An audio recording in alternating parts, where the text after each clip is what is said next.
Hey guys, Anjanette Russell here. I hope everyone is doing well and staying healthy. I want to remind everyone that Chapter 1 quiz and the syllabus quiz are both due tonight at 11:59 p.m. Most all the students have completed that, so way to go guys, that's awesome.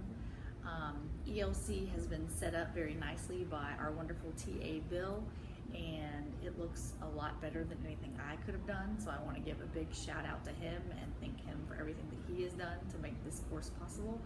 And we are going to get started talking about genetics, conception, and the importance of prenatal development. This chapter is packed full of so much amazing, great information. Every time I read it, I'm just blown away by, all the things that happen to make a baby. It's mind blowing, I'm going to tell you a little bit about the things that I dealt with as a person trying to get pregnant, all that kind of stuff.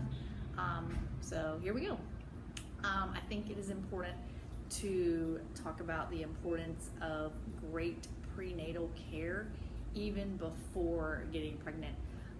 So my husband and I, we were married right at 6.5 years when we decided, hey, we want to try to grow our family. We're ready to try to have a baby.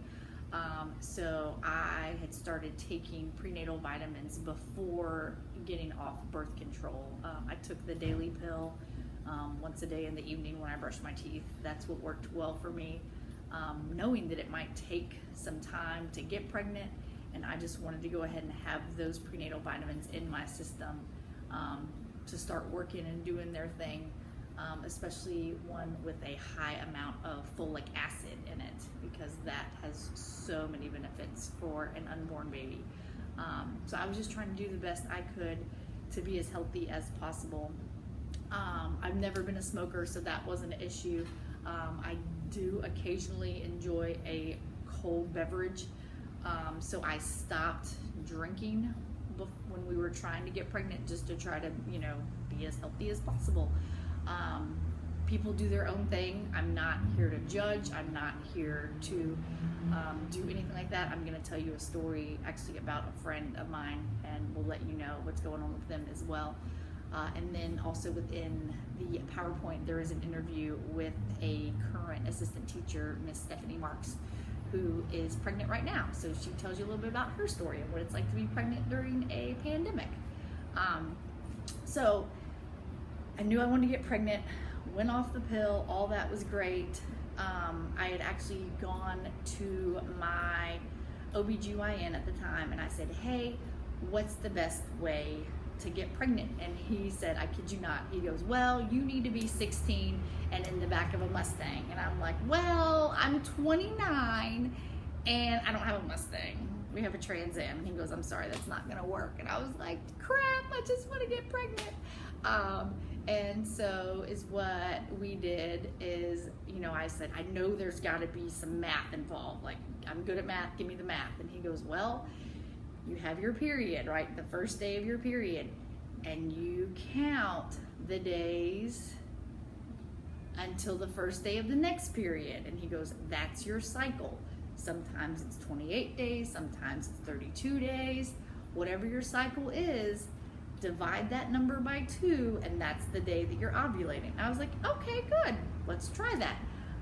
So I did. I stopped taking the birth control pill. And we counted the days for my cycle, and I was right at 28 days. I was like, sweet, 28 divided by 2, that's 14. I can do math, awesome. So I knew when the time was ready, I knew when the time was right, and unfortunately that afternoon, my husband and I had gotten the news that his grandfather had passed away. He was 88 years old, he lived a good long life, he had cancer. We knew it was coming. It was not a surprise, but it was still, devastating to lose a grandparent, and we cried together and everything. And so after we were done, we kind of calmed down a little bit, and I said, hey, if we want to try to have a baby, we should try now, And he was like, really? I'm like, yes, really.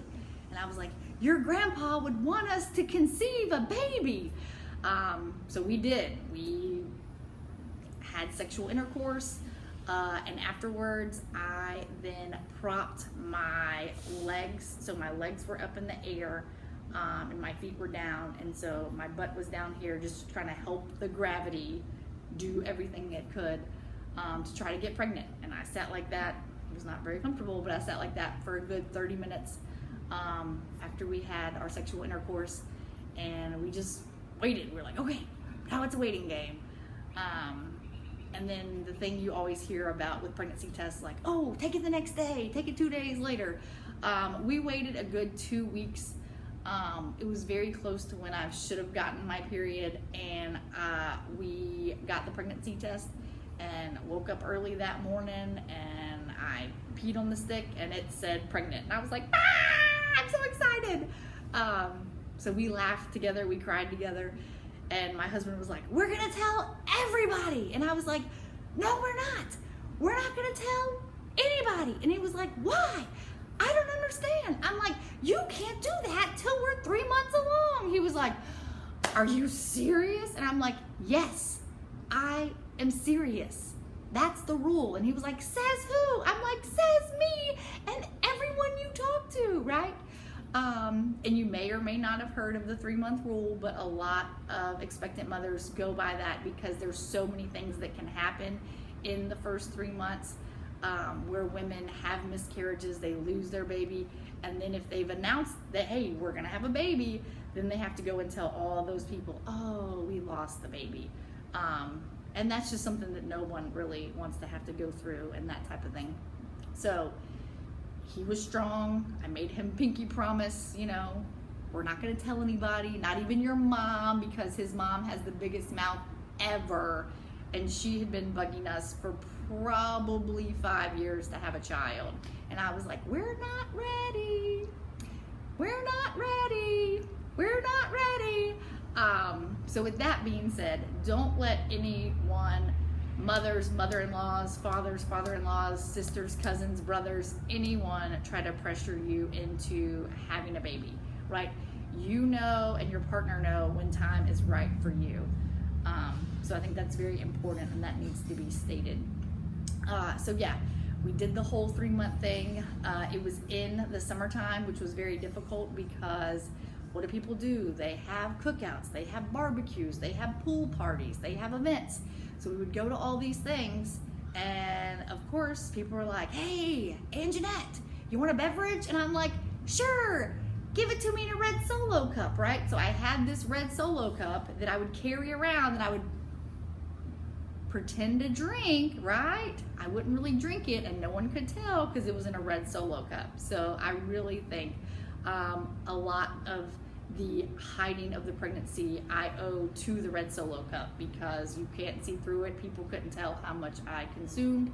And then my husband really benefited from that, because he would not only drink the beverage that was in his red Solo cup, he would then drink mine. Like, we would be at the table, you know, getting our food, and then I would put mine down, and then he would drink out of his, and then he would drink out of mine. And luckily, no one paid that much attention.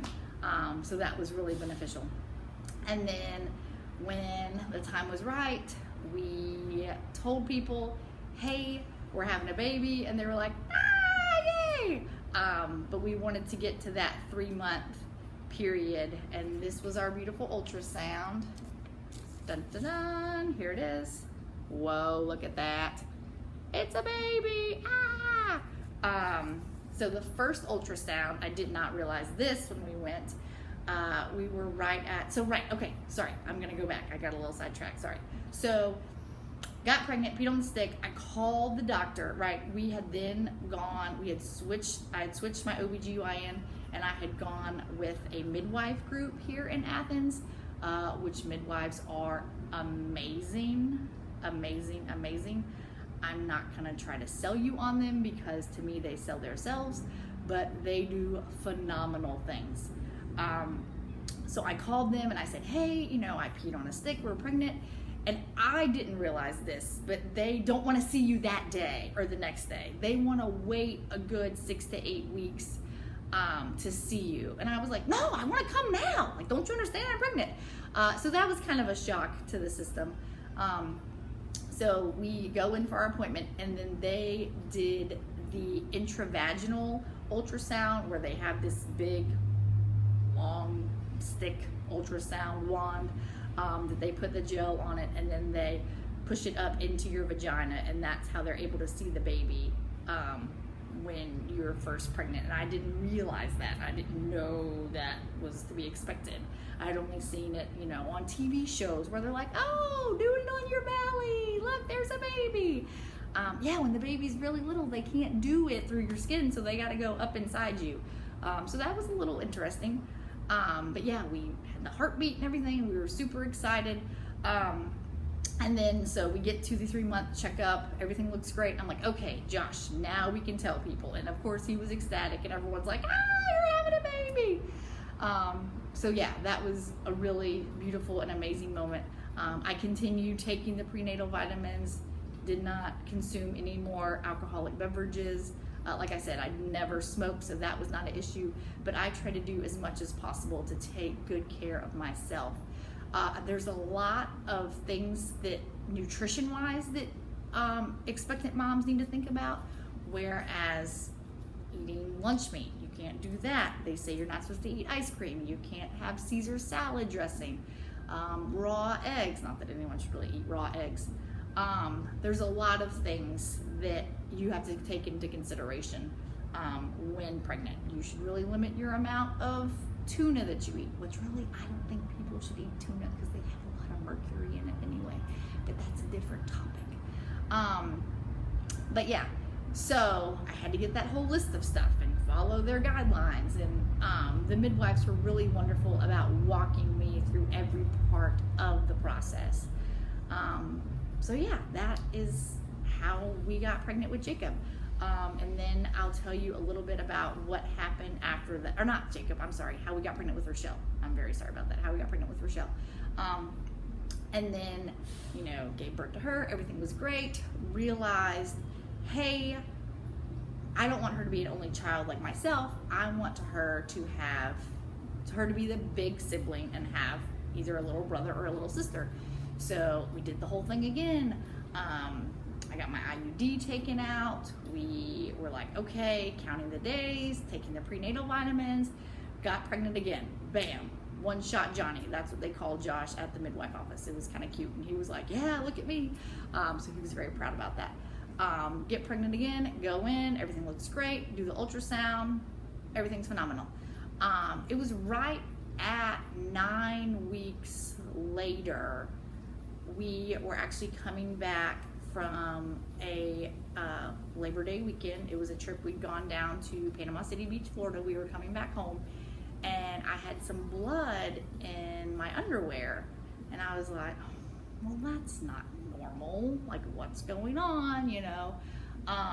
So the next day was the Tuesday after Labor Day, and there was just a lot of blood. Every time I went to the bathroom, I had to wear a panty liner. I was like, that's not normal. What's going on? I called the midwives. They were able to get me an appointment that afternoon. I then went in with my husband, and they did the ultrasound, and they were like, there's no heartbeat, you know, and I was devastated. I mean, I sat there and I cried, and Josh cried, and we held each other, and I was like, see, this is why you don't tell people when you're 6 weeks pregnant that you're pregnant, you know, and that's what it's like to have a miscarriage. And I came back to work, and I worked, and I went home, and I drank a lot of things that go in a really tall glass, and they have a long stem, and it's red, and I drank a lot. And I came back to work the next day, and I was like, okay, it's gonna be okay, you know? I learned a lot from that experience because being a teacher for a long time, you know, you have relationships with families, you see these families, and then you're like, hey, they have a wonderful child, we want them to have another one. So I would always ask, when are you gonna have another kid? When are you gonna have another kid? When are you gonna have another kid? And that really made me stop and say, whoa, it's not as easy as it looks, right? Maybe they're trying to have another child and they can't, right? Because that's, I mean, we got pregnant, boom, one shot Johnny. Something happened. What was going on inside wasn't good, and that baby didn't make it, right? And luckily, I consider myself very fortunate in that I was only 9 weeks along. We hadn't told anybody. So just think about that for a minute. You know, when people are pressuring you, have a child, have a child, have a child, people could be trying and they might not be successful, right? There's a lot of things that have to go into play to create an amazing environment for that baby to thrive, right? And one thing I told Josh that kind of made us feel better was like, okay, if it can't survive inside my uterus where this baby is made to survive, there's no way it could have made it out in the real world, you know, with air pollution and loud noises and then having to pay taxes. Like, that's not gonna happen, you know? So it was for the best. So after that miscarriage, my number one goal was to get pregnant again. I was like, okay, let's do this. I did not have to have a DNC. We went in, I had to go in once a week, and the midwives, the nurses would check my blood levels, and it kept going down, but my body still thought I was pregnant. And so those levels got down to 0. Then they were like, okay, now you could try to get pregnant again. So that took right at about 3 weeks. And I bled for a good 2.5 of those weeks. And it was just a constant bleeding. There was a lot of pain on the first day, like just cramping and really just being uncomfortable. But I think me being at work kind of helped me not think about it, because you're busy, you're changing diapers, you're interacting with children. So it kind of helped me work through the pain, I guess, a little bit. Kind of crazy. But yeah, so my goal after that was get pregnant.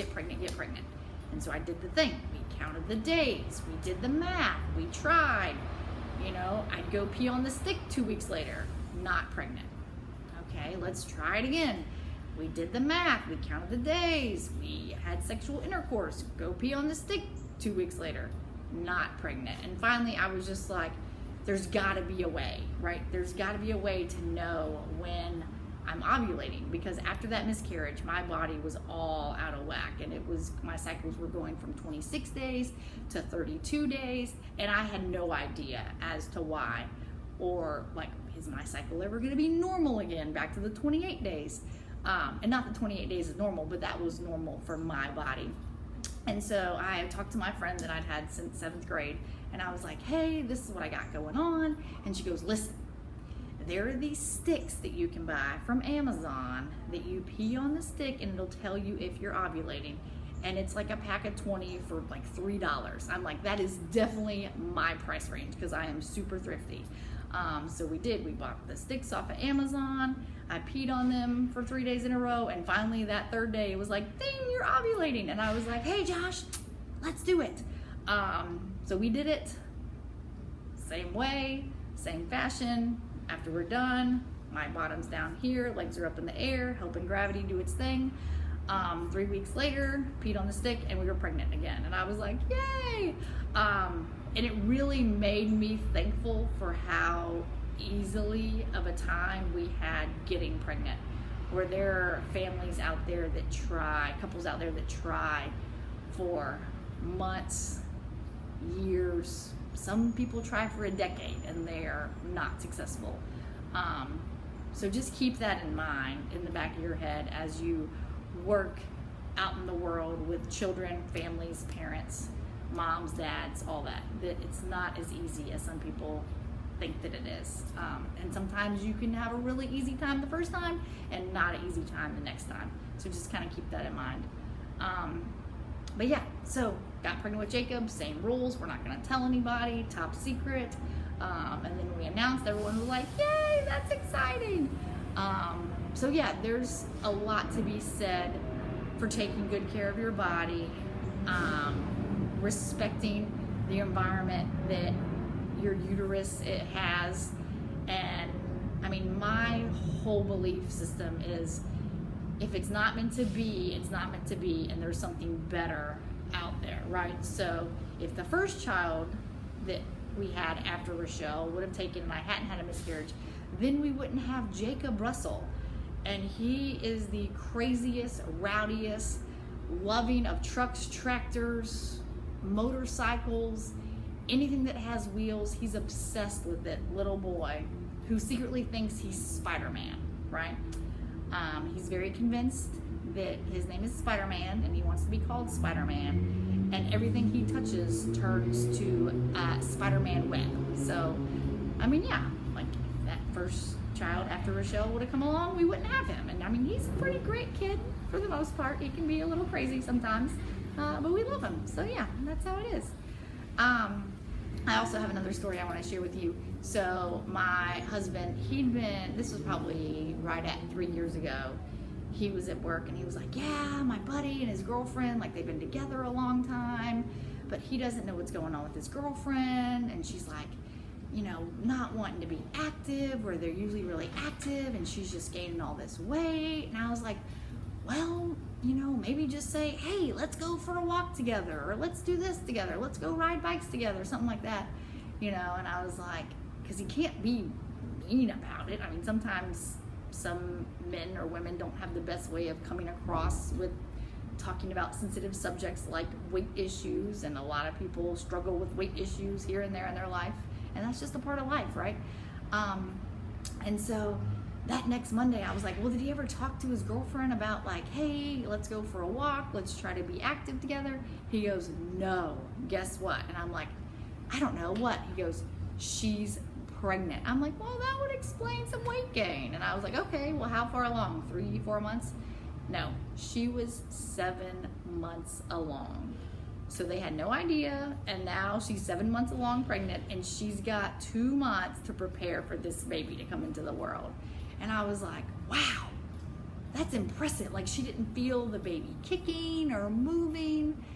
And Josh was like, yeah, evidently she did, but she thought it was like indigestion from eating pizza or whatever. And I'm like, whoa, they're in for a big surprise.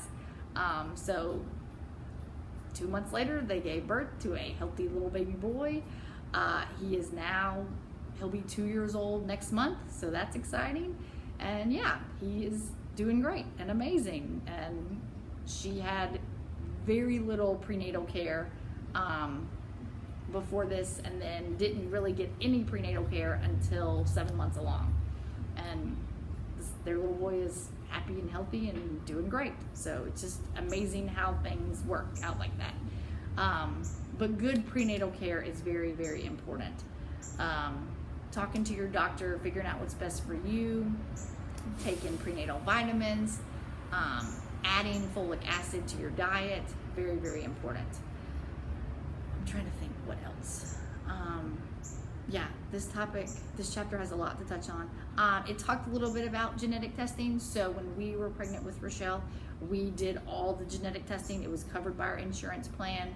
And I said, I want to know, what's going on, if, what we might be dealing with in the future.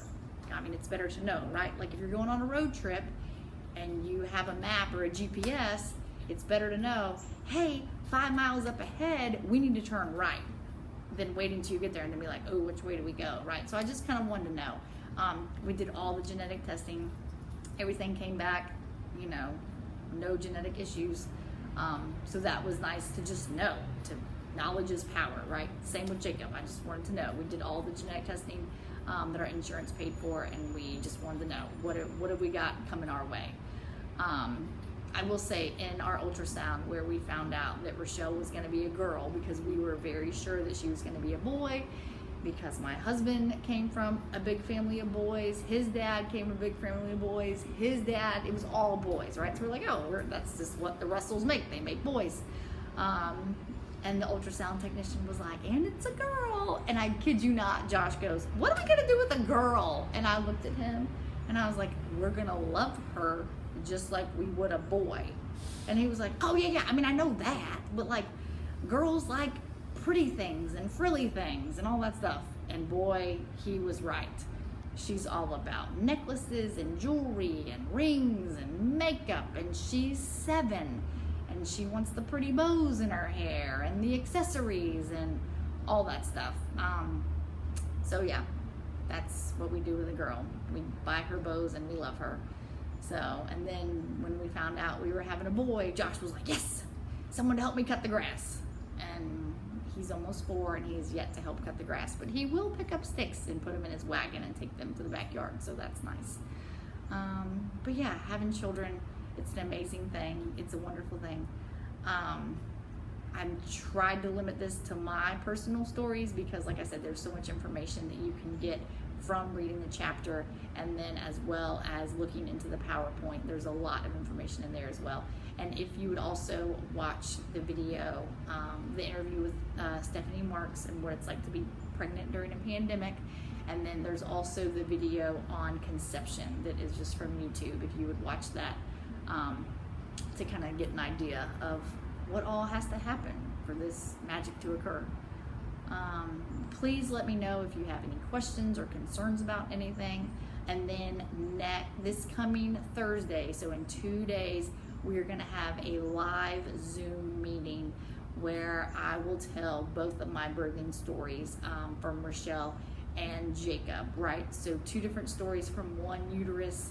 That is what we're going to hear on Thursday. If you're not able to attend the live Zoom meeting, that's totally fine.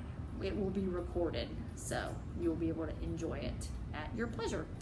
And I hope everyone is doing well and staying safe and healthy. And thanks again for watching.